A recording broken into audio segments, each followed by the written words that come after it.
আমি এই মসজিদে যখন ঢুকছিলাম একটা কথা মনে হলো, শুরুতে আমি রিক্সায় করে আসতাম, বাজার দিয়ে রিক্সায় করে আসতাম। তো হঠাৎ একদিন মনে হলো যে কিরে, মসজিদে তো হেঁটে যাওয়া এটা একটা সওয়াবের কাজ, যানবাহনে করে আসা নাজায়েজ না, প্রয়োজনে আসা যায়, প্রয়োজনে কি আসা যায়। একদিন একটা আমি ভিডিও থেকে উদ্বুদ্ধ হয়েছি।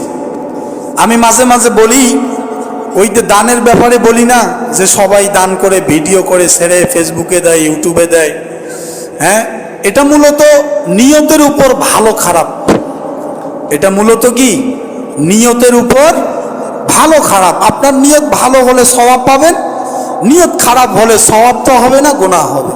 যাই হোক, একদিন আমি ফেসবুকে দেখলাম, অনেক আগে 2-3 বছর হয়তো হবে আগে, এক বুড়া, সৌদি আরবের ঘটনা, খুব রোদ, সৌদি আরবের রাস্তা তো জানেন আশেপাশে কিছু নাই, এক বুড়া হাইটা হাইটা যাইতেছে এইরকম করে, এইরকম মানে কল্লা একটু নিচের দিকে, অনেক বুড়া।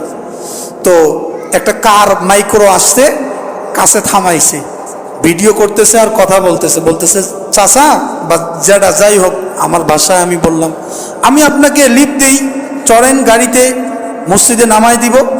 ওই বুড়া যাবে না, ওই বুড়া কি না যাবে না। কেন?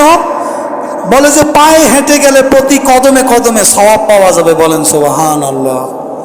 ওই ভিডিও দেখার পর থেকে আমি আর মসজিদে রিক্সায় করে আসি না, আমি এখন হেঁটে আসি।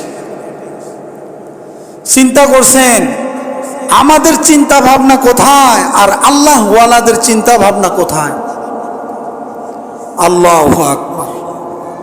আমরা যাদের বাড়ি দূরে, আমরা মসজিদে হেঁটে আসার চেষ্টা করব, কারণ হেঁটে আসলে প্রতি কদমে কদমে 10টা করে নেকি আল্লাহ তাআলা আমলনামায় যোগ করে দিবেন। বলেন সুবহানাল্লাহ।